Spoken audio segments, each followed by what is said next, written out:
Gold trusted gold buyers మీరు తాకట్టు పెట్టిన బంగారాన్ని విడిపించి ఈ రోజు ఉన్న మార్కెట్ ధరకు కొనబడను.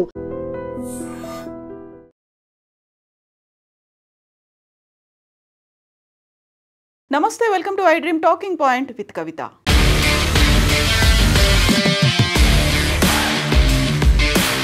నిన్న దుబాయ్ ఎయిర్ షోలో కంప్లీట్గా భారతీయ దేశీ పరిజ్ఞానంతో తయారైనటువంటి తేజస్ యుద్ధ విమానం కూలిపోయింది. ఆ యుద్ధ విమానాన్ని నడుపుతున్నటువంటి పైలట్ వింగ్ కమాండర్ నమ్నాష్ సయాల్ తన వీడియో ఇప్పుడు సామాజిక మాధ్యమాల్లో వైరల్గా అయింది. ఎయిర్ షో విన్యాసాల్లో భాగంగా తేజస్ ఫైటర్ జెట్ని నడుపుతున్నటువంటి నమ్నాష్ ఆ విన్యాసాల కంటే ముందు తీసుకున్నటువంటి ఫోటోలు, వీడియోలు ఇప్పుడు సామాజిక మాధ్యమాల్లో వైరల్గా అయ్యాయి. 34 ఏళ్ల నమ్నాష్ సయాల్ నిన్న జరిగినటువంటి ఆ క్రాష్లో యుద్ధ విమానాన్ని నడుపుతూ కుప్పకూలిపోయాడు. అక్కడే ఆయన మరణించారు.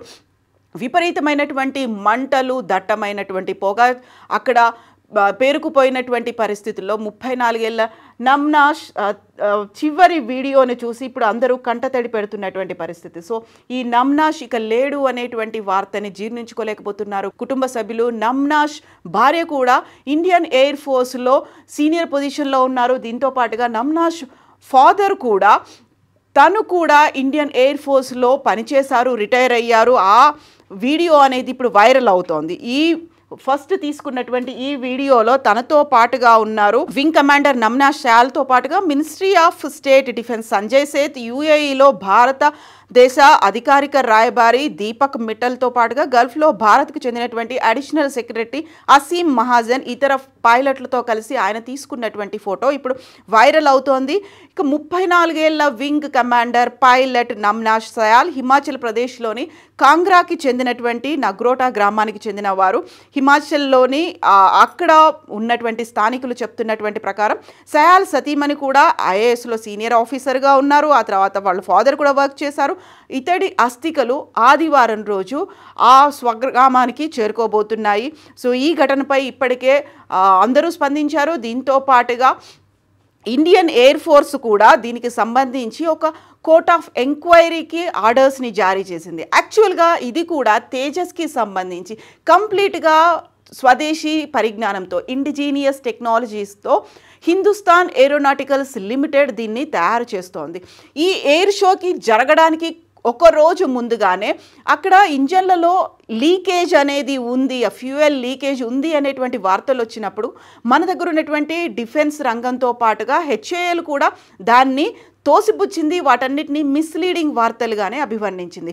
బట్ ఈ వింగ్ కమాండర్ నమ్నాష్ సయాల్ నడుపుతున్నటువంటి తేజస్ ఫైటర్ జెట్ కుప్పకూలడానికి కారణాలు ఏంటి అని అన్వేషిస్తున్నప్పుడు లీకేజ్ ఏమైనా అయ్యుంటుందేమో, లేకుంటే లాకింగ్ ఫెసిలిటీ సరిగా పనిచేయలేదేమో అనేటువంటి వార్తలు కూడా వినిపిస్తున్నాయి. సో ఈ నేపథ్యంలోనే కోర్ట్ ఆఫ్ ఎంక్వైరీకి భారతదేశ ప్రభుత్వం ఇండియన్ ఎయిర్ ఫోర్స్ ఆజ్ఞలు జారీ చేసింది. పైలట్ నెగటివ్ జీ టర్న్ తీసుకుంటున్నప్పుడు ఈ దుర్ఘటన జరిగి ఉంటుంది అని భావిస్తున్నారు. దీంతో పాటుగా గురుత్వాకర్షణ శక్తికి వ్యతిరేకంగా యుద్ధ విన్యాసాలు జరగడం వల్ల ఇలాంటి ఇన్సిడెంట్స్ జరిగి ఉంటాయేమో అనేటువంటి వాదనలు కూడా వినిపిస్తున్నాయి.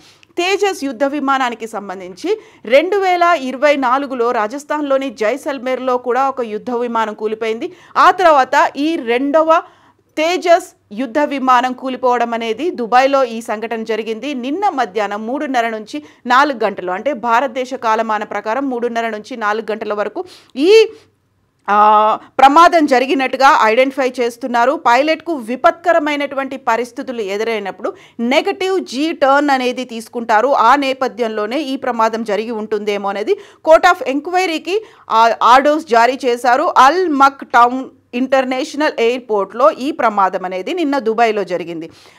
ఈ తేజస్కి సంబంధించి 2024 మార్చి 12న తేజస్ ఒక ఫైటర్ జెట్ అనేది కూలిపోయింది. 20 నెలల్లోనే తేజస్ ఫైటర్ జెట్ కూలడం అనేది ఇది రెండవసారి. ఇక దుబాయ్ ఎయిర్ షో అనేది 2 ఏళ్లకోసారి నిర్వహిస్తూ ఉంటారు. 2023లో దీన్ని దుబాయ్లో నిర్వహించారు, నవంబర్ 13 నుంచి 17 వరకు. అయితే లాస్ట్ టైం 2023లో దుబాయ్లో ఇది నిర్వహించారు. యాక్చువల్గా ఈ తేజస్ యుద్ధ విమానంలో నమ్నాష్ మరణానికి సంబంధించినటువంటి డిఫరెంట్ వర్షన్స్ అనేది వినిపిస్తున్నటువంటి నేపథ్యంలో ఎయిర్ డిస్ప్లేలో పాల్గొని యుద్ధ విన్యాసాల్లో పాల్గొన్నటువంటి LCA యుద్ధ విమానం ప్రమాదానికి గురై ఈ దుర్ఘటన సంభవించిందా, లేకపోతే పైలట్కి సంబంధించి G-LOCK అనేటువంటి ఒక పరిస్థితి ఏర్పడుతుంది. నెగటివ్ G-LOCK, పాజిటివ్ G-LOCK అని అభివర్ణిస్తూ ఉంటారు. ఆ నేపథ్యంలోనే ఈ ఇన్సిడెంట్ ఏదైనా జరిగిందా అనే దాంట్లో కూడా ఇప్పుడు ఇండియన్ ఎయిర్ ఫోర్స్ దీనికి సంబంధించి ఎంక్వైరీ అనేది చేస్తోంది. యాక్చువల్గా G-LOCK అంటే ఏంటి? ఏరోస్పేస్ ఫిజియాలజీలో గ్రావిటీకి వ్యతిరేకంగా ఈ విన్యాసాలు చేయడం వల్ల అది G-LOCK అంటే గ్రావిటీ లాక్ అనేది ఏర్పడుతుంది. కాబట్టి ఇలాంటి ఇన్సిడెంట్ జరిగి ఉంటుంది. అధిక గురుత్వాకర్షణ శక్తి ఉండడం వల్ల స్పృహ కోల్పోవడాన్ని లాస్ ఆఫ్ కాన్షియస్నెస్ అంటారు. అదే G-LOCK. గ్రావిటీతో లాస్ ఆఫ్ కాన్షియస్నెస్ ఏర్పడుతుంది, అందువల్లే ఇది జరిగి ఉంటుంది అని.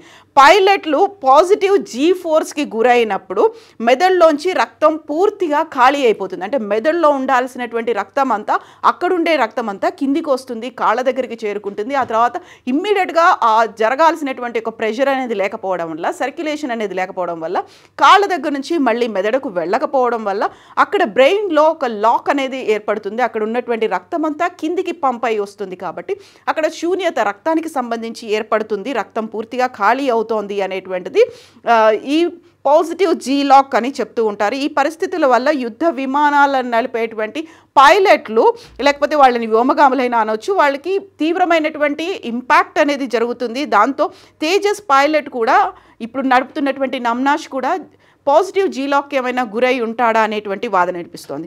యాక్చువల్గా ఈ G-LOCK, G ఫోర్సెస్ వల్ల పైలట్ల మీద విపరీతమైనటువంటి ప్రభావం పడుతుంది. పాజిటివ్ G ఫోర్స్ అనేది పెరుగుతున్న కొద్దీ రక్తం మెదడు నుంచి కాళ్ళ వైపు ప్రవహిస్తుంది. దీంతో టన్నెల్ విజన్ అనేది ఏర్పడుతుంది. కేవలం ఎదురుగా మాత్రమే వాళ్ళు చూడగలుగుతారు, సైడ్స్ అనేది చూడలేకపోవడం అనేది ఈ పాజిటివ్ G-LOCK వల్ల ఎదురవుతుంది. సో సడన్గా జరిగేటువంటి కుదుపులు కావచ్చు, పైనుంచి విన్యాసాలు చేస్తూ కిందికి దిగుతున్నప్పుడు జరిగేటువంటి ఈ పరిస్థితి వల్ల నమ్నాష్ దానికి ఏమైనా గురయ్యాడా అనేటువంటి వాదన కూడా వినిపిస్తోంది. సో దీంతో టన్నెల్ విజన్, కేవలం ఎదురుగా కనిపించే చూడడం, ఆ తర్వాత కలర్ విజన్ అనేది చుట్టుపక్కల ఉన్న వాటిని గుర్తుపట్టలేకపోవడం, దీనివల్ల క్రమంగా చూపు అనేది కూడా కోల్పోతుంది. ఇవన్నీ కూడా ఫ్రాక్షన్ ఆఫ్ సెకండ్స్లోనే జరుగుతాయి. చివరికి ఆ చూపు కోల్పోయిన తర్వాత, టన్నెల్ విజన్ అనేది ఏర్పడ్డ తర్వాత స్పృహ కోల్పోతారు. ఆ సమయంలోనే యుద్ధ విమానాలు సడన్గా కిందికి దిగుతూ ఉంటాయి, ఆ ఫోర్స్తో దిగుతూ ఉంటాయి. కాబట్టి స్పృహ కోల్పోవడం వల్ల, దాన్ని ప్రాపర్గా హ్యాండిల్ చేయలేకపోవడం వల్ల, బటన్స్ని ప్రెస్ చేయకపోవడం వల్ల ఈ దుర్ఘటన జరిగి ఉంటుందేమో అనేటువంటి వాదన కూడా వినిపిస్తోంది. ఒకవేళ స్పృహ కనుక కోల్పోయి ఉంటే సరైన సమయంలో రెస్పాండ్ అవ్వకపోవడం వల్ల యుద్ధ విమానం అవుట్ ఆఫ్ కంట్రోల్ అవుతుంది. కాబట్టి అది కూలిపోయే ప్రమాదం ఉంది అనేది వినిపిస్తోంది. ఇక నెగటివ్ G-ఫోర్స్ అనేది కనుక జరిగితే మెదడులోకి ఈ రక్తం అనేది విపరీతంగా పంప్ అవుతుంది, ఎక్కువగా రక్తం మెదడులోకి చేరుకుంటుంది. దీనివల్ల దృష్టిలో కంప్లీట్గా ఎక్కడ చూసినా ఎరుపుదనమే కనిపిస్తుంది. ఎదురుగా ఏది కనిపించినా అది ఎర్రగా కనిపిస్తోంది.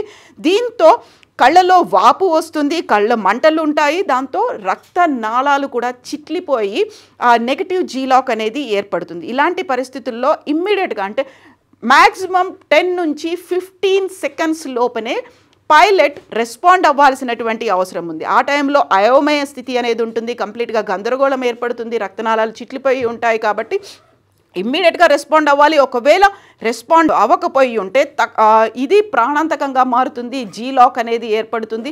అప్పుడు యుద్ధ విమానం కూలిపోయే పరిస్థితి ఏర్పడుతుంది. ఒకవేళ ఇలాంటి ఇష్యూస్ ఏదైనా జరిగి ఉంటాయి, నెగటివ్ G-LOCK కావచ్చు, పాజిటివ్ G-LOCK కావచ్చు, ఇలాంటివి ఏమైనా ఏర్పడి ఉంటే కూర్చున్నటువంటి ఫైటర్ జెట్ సీటుకి అతుక్కుపోయి కూర్చోవడం, లేకపోతే నిట్ట నిలువుగా తిరుగుతుంది కాబట్టి సీట్ నుంచి బయటికి లాగేసినట్టుగా అవడం, అది పాజిటివ్తో కావచ్చు, నెగటివ్తో కావచ్చు, ఇలాంటి ఇన్సిడెంట్ అనేవి జరుగుతుంది. కాబట్టి అదేమైనా జరిగి ఉంటుందా అనేటువంటి వాదన కూడా ఇప్పుడు వినిపిస్తోంది.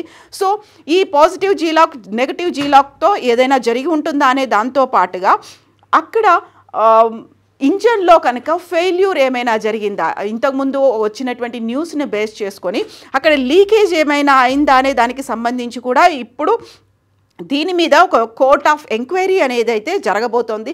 సో పైలట్ తీసుకున్నటువంటి చిట్ట చివరి వీడియో అండ్ ఫొటోస్ అయితే దీనికి సంబంధించి ఇప్పుడు వైరల్గా సర్క్యులేట్ అవుతున్నాయి.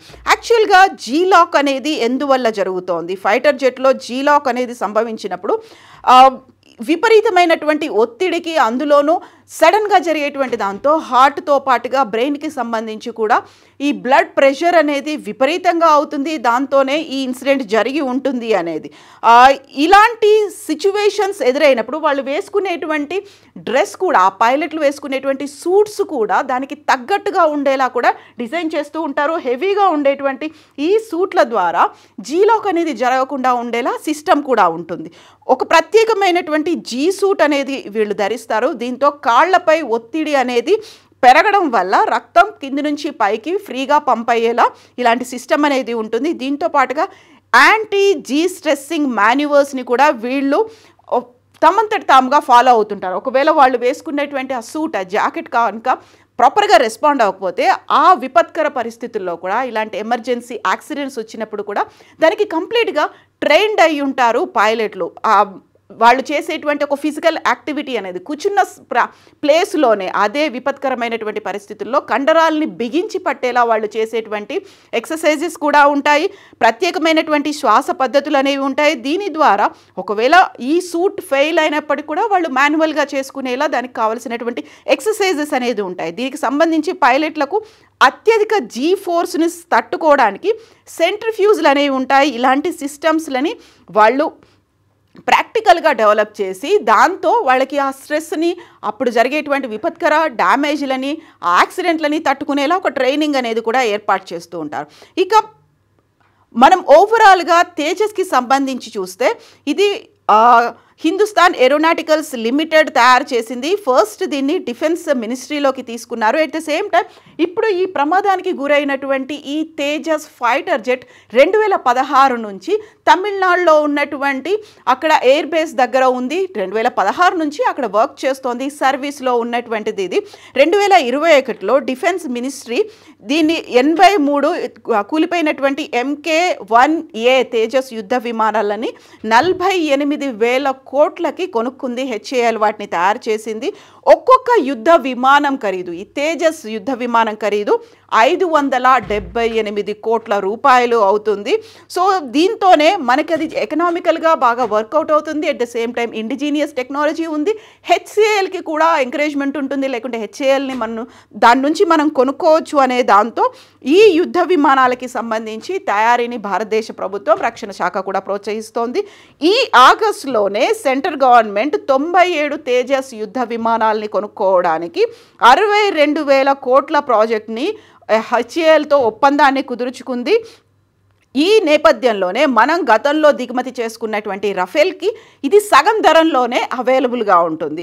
లాక్హీడ్ మార్టిన్ తయారు చేస్తున్నటువంటి F-22 ర్యాప్టర్ కూడా దీనికంటే అత్యధికమైనటువంటి ధర ఉంటుంది. $143 మిలియన్ అనేది అది ఉంటుంది. ఇక రఫేల్ అనేది ఒక్కొక్క దానికి 1,300 కోట్ల రూపాయలు అవుతుంది. మనదైతే 578 crores-తోనే ఇది కంప్లీట్ అయిపోతుంది. ఇలాంటి యుద్ధ విమానానికి ఈ ప్రమాదం జరగడము అనేది ఇప్పుడు ఎక్కడ ఈ లోపం సంభవించి ఉంటుంది? పైలట్ ఏమైనా జీ ఫోర్స్కి, జీ లాక్కి గురయ్యాడా, లేకపోతే వచ్చినటువంటి వార్తల్ని బేస్ చేసుకొని అక్కడ ఉన్నటువంటి ఇంజన్ లీకేజ్ ఏమైనా అయిందా, లేకుంటే ఇంజన్ కూడా కంప్లీట్గా లాక్ అయిపోయిందా? ఇది ఐడెంటిఫై చేయడానికే ఇప్పుడు ఇది తెలుసుకోవడానికి కోర్ట్ ఆఫ్ ఎంక్వైరీకి ఇండియన్ ఎయిర్ ఫోర్స్ అయితే ఆదేశాలను జారీ చేసింది.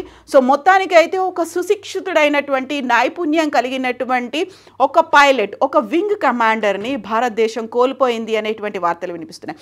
ఒక్కొక్క పైలట్ని తయారు చేయడానికి కఠినమైనటువంటి శిక్షణ ఎలా అయితే ఉంటుందో దానికి తగ్గట్టుగానే ఎక్విప్మెంట్ కావచ్చు, లేకుంటే ఆ ట్రైనింగ్ ప్రాసెస్ కోసం పెట్టే ఖర్చు కూడా చాలా విపరీతంగా ఉంటుంది. అందువల్ల ప్రతి ఒక్కరూ ఎయిర్ ఫోర్స్లోనూ, అందులోనూ పర్టికులర్గా ఫైటర్ జెట్లని రన్ చేయడానికి కుదరదు. ఎందుకంటే వాళ్ళు కంప్లీట్గా ఎక్విప్డ్గా ఉండాలి, వెల్ ట్రైన్డ్గా ఉండాలి, ఎక్స్పీరియన్స్డ్గా ఉండాలి. అలాంటి వెల్ ఎక్స్పీరియన్స్ ఉన్నటువంటి నమ్నాష్ 34 ఏళ్ల వయసులోనే మరణించారు. అది కూడా యుద్ధ విన్యాసాలు చేస్తున్నప్పుడు.